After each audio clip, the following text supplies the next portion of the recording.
আসসালামু আলাইকুম। Welcome to Tanvir একাডেমিতে। কেমন আছেন আপনারা সবাই? আশা করি অনেক ভালো আছেন। আলহামদুলিল্লাহ আমিও অনেক ভালো আছি। আজকের ভিডিওটিতে আমরা পাওয়ার পয়েন্টের দারুণ একটি ট্রিক শিখব এবং এই ট্রিকটির মাধ্যমে আপনি আপনার পাওয়ার পয়েন্টের প্রেজেন্টেশনটাকে আরও বেশি আকর্ষণীয় করে তুলতে পারবেন এবং আজকের যে ব্যবহারটি শিখব বিশেষ করে যারা টাইমলাইন নিয়ে কাজ করে থাকেন তাদের জন্য অনেক উপকারে আসবে। তা আজকের যেই ডিজাইনটা আমরা শিখব তো আমরা একটু সেটা দেখে নিই। দেখুন স্ক্রিনে একটি পিকচার আছে এবং পাশে সেখানে সাল দেওয়া আছে যে 2015 সালে তার এই পিকচারটা। বিভিন্ন সময় আমাদের এমন দরকার হয়। আমরা এখন নেক্সট পিকচারে যাব। দেখুন পরবর্তীতে গেলাম। আমার সালটা কিভাবে কাউন্ট করলো দেখলেন? কিভাবে কাউন্ট করে আমার সালটা যাচ্ছে যে তার পিকচারটা 2018 সালে কেমন ছিল, তারপর 2021 সালে কেমন ছিল, 2022 সালে কেমন ছিল, ব্যাপারটা এমন। তা আজকের ভিডিওটিতে আমরা এই ব্যবহারটি শিখব। তো ওকে, বেশি কথা না বলে আমরা চলে যাব আজকের ভিডিওর মূল টপিকে। আজকের ভিডিওর মূল টপিকে যাওয়ার আগে আপনাদেরকে একটি অ্যানাউন্সমেন্ট দিচ্ছি। আজকে হলো ফেব্রুয়ারির 7 তারিখ। ফেব্রুয়ারির 13 তারিখে আমাদের Microsoft office basic to advance online live কোর্সের 32তম ব্যাচের ক্লাস শুরু হতে যাচ্ছে। মাঝখানে আর 4 থেকে 5 দিন সময় আছে। যারা অ্যাডমিশন নিতে চান ভিডিও ডেসক্রিপশন বক্সে দেখবেন কোর্সের লিঙ্ক দেওয়া আছে, অথবা স্ক্রিনে যে নাম্বারটি আছে নাম্বারে ফোন দিলেও আপনি আমাদের কোর্স সম্পর্কে তথ্য পেয়ে যাবেন। তা আসন সংখ্যা খুবই সীমিত, তো আশা করি অ্যাডমিশনটি খুব দ্রুত নিয়ে ফেলবেন। তা চলুন ভিডিওর মূল টপিকে চলে যাই। ডিয়ার ভিউয়ার্স, প্রথমত আমি পাওয়ার পয়েন্ট প্রোগ্রামটা ওপেন করলাম। তারপরে যে কাজটি করব, আমরা রিবন বার থেকে হোম মেনুতে গেলাম এবং আমাদের এই যে স্লাইড পেজটি আছে এটার লেআউটটা আমি করে দিব ব্ল্যাঙ্ক।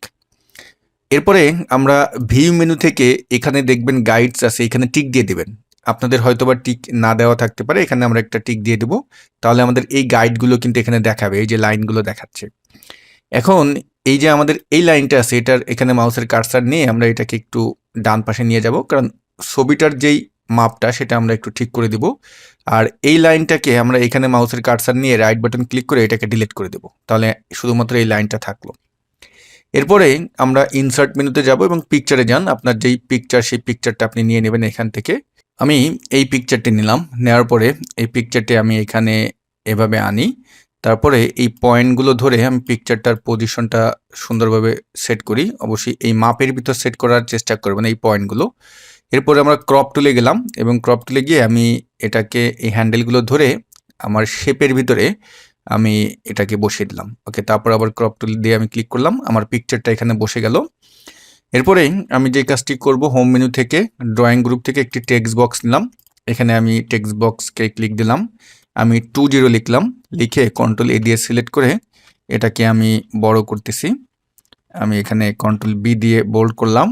তারপর হোম মেনু থেকে ফন্টের বক্সে গিয়ে আমি ফন্টের নামটা চেঞ্জ করে দিয়ে আমি আলাদা একটা ফন্ট দেবো, এরিয়াল ব্ল্যাক দিলাম। দিয়ে এটাকে আমি এখানে রাখবো সেন্টার পজিশনে। এখন এটাকেই কন্ট্রোল ডি দিয়ে ডুপ্লিকেট করেন, করে আমরা এই জায়গাটায় এখানে এনে এটাকে ছেড়ে দেব। একটু আমরা এটাকে ডানে নিচে অ্যারো বাটন প্রেস করে, আর এই জায়গাটায় আমি এখন এখানে যেই ইয়ারটা সালটা আমি এটা সেট করে দেবো, আমি 14 দিলাম। এরপরে আমরা এন্টার বাটন প্রেস করে এই টেক্সট বক্সটায় আমি 15 দিলাম, তারপর 16, 17, 18, 19, 20, 21, 22, 23 এভাবে আপনি এন্টার বাটন দিয়ে একদম নিচ পর্যন্ত আসবেন। ওকে, আমরা স্ক্রল করে উপরে গেলাম।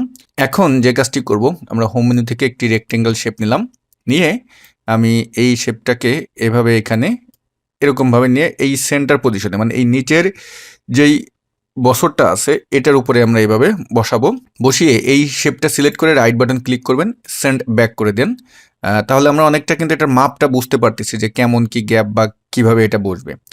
তারপরে আমরা আবার আরেকটা শেপ নিব, হোম মেনু থেকে আরেকটি রেক্ট্যাঙ্গেল শেপ নিলাম এবং উপর থেকে একদম উপর থেকে এভাবে আপনি এটাকে তৈরি করেন, কারণ আমরা এই যে 15-16 আছে এটা দেখতে চাচ্ছি না।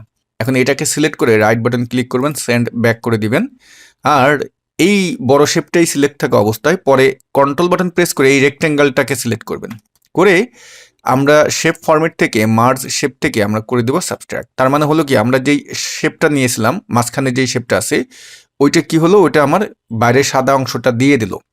এখন এই পার্টটা সিলেক্ট করে আমরা আউটলাইন থেকে নো আউটলাইন করে দেবো এবং শেপ ফিল থেকে আমরা এটাকে সাদা করে দেবো। ওকে, ডান। এখন এই যে আমাদের টেক্সট বক্সটা আছে, এই যে 14-15 যেখানে লিখেছিলাম, এইটা সিলেক্ট করে আমরা রাইট বাটন ক্লিক করব এবং সেন্ড ব্যাক করে দেবো। তাহলে হলো কি, এটা কিন্তু আমার ওই যে শেপটা আছে এই শেপের নিচে চলে গেছে কিন্তু, ঠিক আছে। এবার আমি এই কন্ট্রোল বাটন প্রেস করে এই দুটাকে সিলেক্ট করি। প্রয়োজনে আপনি অ্যারো বাটন প্রেস করে এটাকে যদি আরো ডান পাশে একটু আনতে চান এভাবে আনতে পারেন। ডান, আমি এভাবে আনলাম।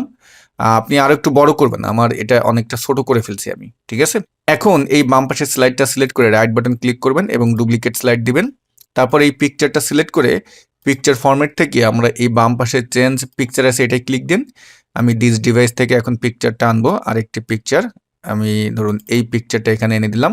পিকচারটা অনেক অংশ কেটে গেছে, আমরা যদি এখন পিকচার ফরম্যাট থেকে ক্রপ টুলে যাই এবং এটাকে আমরা যদি একটু ধরে এতটুকু আনি, এনে তারপর আবার ক্রপ দিয়ে দিলাম। ওকে, এখন এই পিকচারটা কত সালের এটা এখন আপনি এখানে বসাবেন। উপরেরটা তো 2014 সালে, এখন এটা কত সালের। তাহলে এই 14 যেটা আছে এইটার টেক্সট বক্সটা সিলেক্ট করবেন। সিলেক্ট করে কিবোর্ডের আপ অ্যারো বাটন প্রেস করবেন। আপ অ্যারো বাটন প্রেস করে এটা কত সাল সেভাবে বসাবেন। ধরুন এটা আমার 2018 সাল, আমি এখানে 2018 দিতে চাচ্ছি। দেখুন এভাবে আমি 2018টা সুন্দরভাবে বসিয়ে দিলাম। ওকে, ডান। এখন আবার এই 2 নম্বরটা সিলেক্ট করে রাইট বাটন ক্লিক করে ডুপ্লিকেট স্লাইড দেন। এখন এই 3 নম্বরটা সিলেক্ট করে এই পিকচারটা সিলেক্ট করলাম। পিকচার ফরম্যাটে গেলাম, আমরা এখান থেকে চেঞ্জ পিকচারে যাব। দিস ডিভাইস থেকে আমি সুন্দরভাবে এটাকে বসিয়ে দিচ্ছি। বসিয়ে দিয়ে এখন আমি ক্রপ করে দিলাম। ওকে, ডান।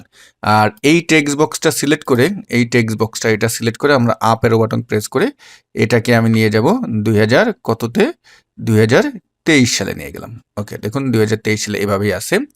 এখন যেটা করব যে আমরা এই যে পিকচারগুলো আছে এই যে এখানটায় যদি একটু খেয়াল করেন, এটা অনেকটা বোঝা যাচ্ছে। এটাকে আমরা আমাদের এই যে ব্যাকগ্রাউন্ড কালার সাদা আছে এর যে বর্ডার অংশটা আছে এটাকে একটু আমরা সাদা সফট করে দিব। দেখুন কিভাবে করি।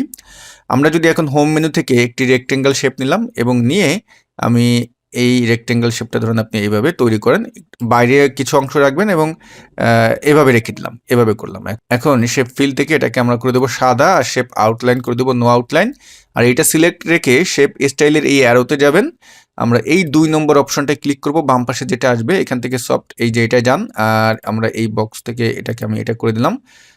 ওকে, ডান। অনেকটা সুন্দর আছে, আমি এখানে 8 করে দিই। ওকে, এখন এইটাই সিলেক্ট রেখে কন্ট্রোল সি দিয়ে কপি করেন, 2 নম্বর স্লাইডে যান, কন্ট্রোল ভি দেন, 3 নম্বর স্লাইডে যান, কন্ট্রোল ভি দেন।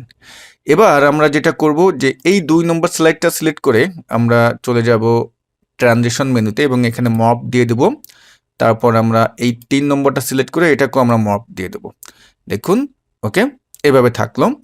এবার আমরা যেটা করব, দেখুন আমি একদম 1 নম্বরটাই গেলাম, আমি সব ক্লোজ করে দিই, আমি স্লাইড শোতে গেলাম। এটা হলো আমার পিকচার। আমি খুব দ্রুত করেছি এই জন্য এমন হয়েছে, আপনারা একটু সময় নিয়ে করলে আরো সুন্দর হবে। এখন আমি নেক্সট স্লাইডে যদি যাই, দেখুন সুন্দরভাবে আসলো। পরবর্তী স্লাইডে গেলাম, ওয়াও, খুব সুন্দরভাবে আসলো। আপনি নিচে আরো কিছু লিখে টিকে দিতে পারেন যেটা যেটা দরকার হবে। আমি খুব তাড়াহুড়োভাবে করেছি, এই জন্য এমন হয়েছে। আপনারা সময় নিয়ে করলে আশা করি যে বিষয়টা আরো সুন্দর হবে। তো ডিয়ার ভিউয়ার্স, যদি ভিডিওটি ভালো লেগে থাকে একটি লাইক দিবেন, আপনার মূল্যবান মতামত শেয়ার করতে ভুলবেন না। সবাই ভালো থাকবেন, আল্লাহ হাফেজ।